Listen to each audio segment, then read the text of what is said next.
자, 오늘 윤석열 대통령 탄핵 심판 7차 변론에서는 참 흥미로운 증언들이 많이 쏟아졌습니다.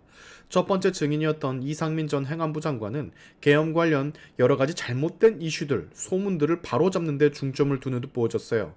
수도와 전기를 차단하라는 지시는 없었고 할 수도 없었으며 윤석열 대통령은 계엄 선포 당시 이 계엄은 오래가지 않을 계엄이라고 본인께 말을 했었고, 당시 국무위원 중 대통령의 비상계엄 그 자체는 위헌과 위법이라 생각한 사람이 한 명도 없기는 했지만 그 뒤에 올 여파 때문인지 만류하는 분위기였다라는 증언도 했었습니다.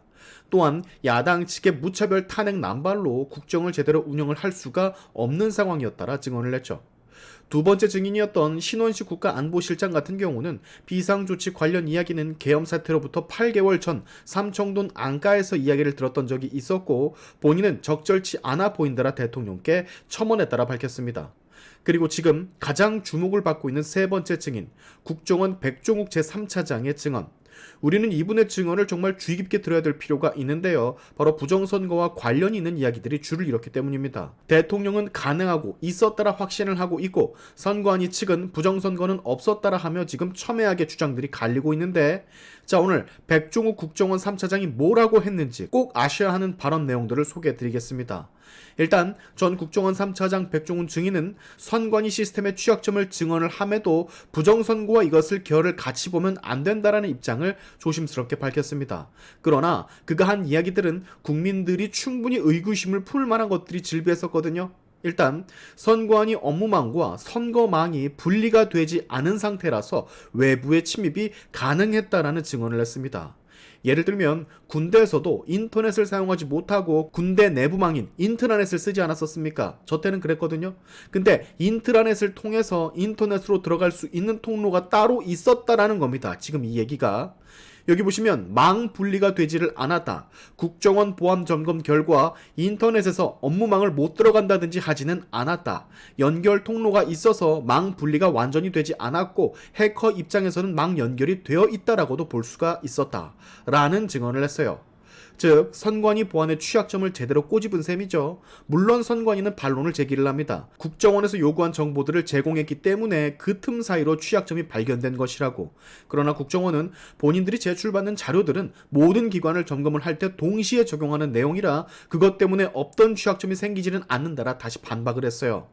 또한 국정원 제3차장은 전산 장비 6,400여 대 가운데 약 310여 대, 즉 5% 정도만 선정을 해서 점검을 실시를 했는데 그곳에서 지금 이런 취약점들이 나온 거라 증언을 했거든요. 다만 한간에 떠도는 소문, 우리는 여러분 여태까지 선관위가 국정원의 모든 요청을 거부했다라 잘못 알고 있었는데 선관위는 모든 전산 장비에 대한 접근 권한을 국정원에 부여를 했다라고 합니다. 우리가 잘못 알고 있었어요. 이 점은 인지를 하시기 바라겠고, 우리는 점검을 많이 하고 싶었는데 라는 국정원 증인의 이 말, 즉 국정원은 많이 하고 싶었는데 제약이 있어서 많이 할 수 없었다라는 이 말이 처음엔 뭔가 했었는데 국정원의 인력이 부족했기 때문에 5%밖에 할 수 없었다라는 의미로 답변을 한 것 같습니다. 자, 국정원 백 전 차장은 본인 역시 선관위 시스템이 최고의 보안 수준으로 유지되고 있을 거라 생각을 했었다라고 합니다. 그런데 취약점이 많이 발견이 된 것이죠. 아까 말씀을 드렸던 외부로부터의 침투는 당연히 가능하고 선거 임명부를 탈취하거나 내용을 변경할 수 있던 상태였냐는 질문에 그렇다라고 대답을 해버렸어요. 즉 여태까지 선관위의 보안 시스템은 우리의 생각보다 더 취약한 선거 임명부를 빼내거나 내용의 변경까지도 가능했던 그런 상태였다라는 건데, 심각합니다. 이거는 왜 이따위로 보안을 유지를 했는지. 이건 거의 있을 수가 없는 일이거든요. 저게 가능하다라는 것은 있을 수가 원래 없는 일입니다. 가능하면 안 되는 그런 일이라고. 가짜 신분증 인식을 못하냐라는 질문에 이름과 주민번호로만 확인하는 것으로 보여진다라는 증언도 같이 했어요. 그리고 이것을 증명하듯 가짜 신분증으로 유령 투표가 가능한지 실험을 했었다라고 밝혔는데 그것을 또 성공을 했다라 증언을 했습니다. 미치고 팔짝 뛰는 상황인 거죠. 가짜 신분증을 만들어서 유령 투표를 해봤는데 그게 가능했다라 국정원에서 이렇게 말해버린 거면은요, 야, 이거는 안 되는 거거든요.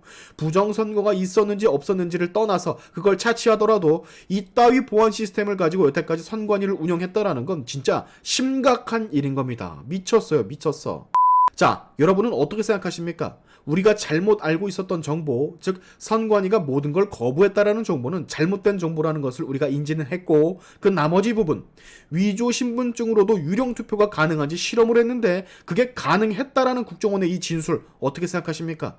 일단 선관위의 입장은 이렇습니다. 법원과 헌재가 증거로서 서버 검증 채택을 하면 응할 것이라고.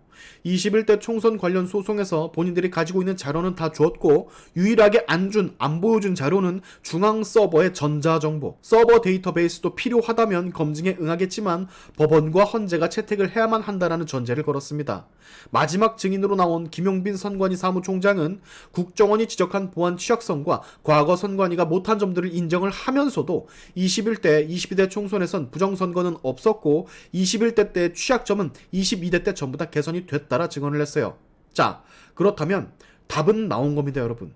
국정원이 선관위의 서버 보안 취약점을 지적했고 위조 신분증으로도 유령 투표가 가능하다는 것을 증언을 했으니, 그리고 법원이나 헌재에서 선관위 중앙 서버의 전자 정보를 만약 증거로 채택하겠다라고 한다면 선관위는 응하겠다라고 했으니, 네, 밝히면 되겠네요. 이제 헌재나 법원에서 이것 공개해서 점검을 하라고 하면 되겠네. 그렇죠? 얼마나 편해졌습니까? 다 까고 쭉 검토해보면 되니까. 자, 근데 여기서 만약에 법원이나 헌재가 이것을 거부한다?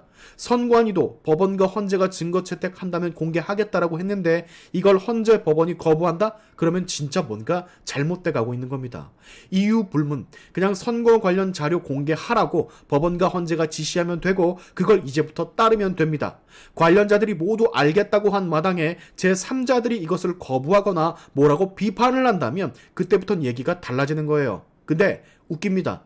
인터넷과 내부망, 즉 인트라넷이 계속해서 열려 있었는데, 통로가 연결이 되어 있었는데 여태까지 문제 없다라고 일관한 선관위의 반응, 진짜 웃겼습니다. 그리고 유령 투표가 가능하다라는 거, 주민번호와 이름만 인식을 한다라는 것도 진짜 너무 어처구니가 없었고, 얼굴을 안 본다라는 거 아니야. 그러니까 어처구니가 진짜 없습니다. 자, 여러분의 의견을 댓글로 달아주시기 바랍니다. 이제 저는 그렇게 보거든요. 아까도 얘기를 했지만 이유 불문, 선관위 자료 모두, 중앙 서버 관련 자료 모두 공개하면 그만이라고. 근데 그 중간 과정에서 누군가 이 공개를 꺼려하거나 막는 일이 발생을 한다면 그놈은 진짜 뭔가가 있다라고. 그렇게밖에 정의를 못하겠습니다.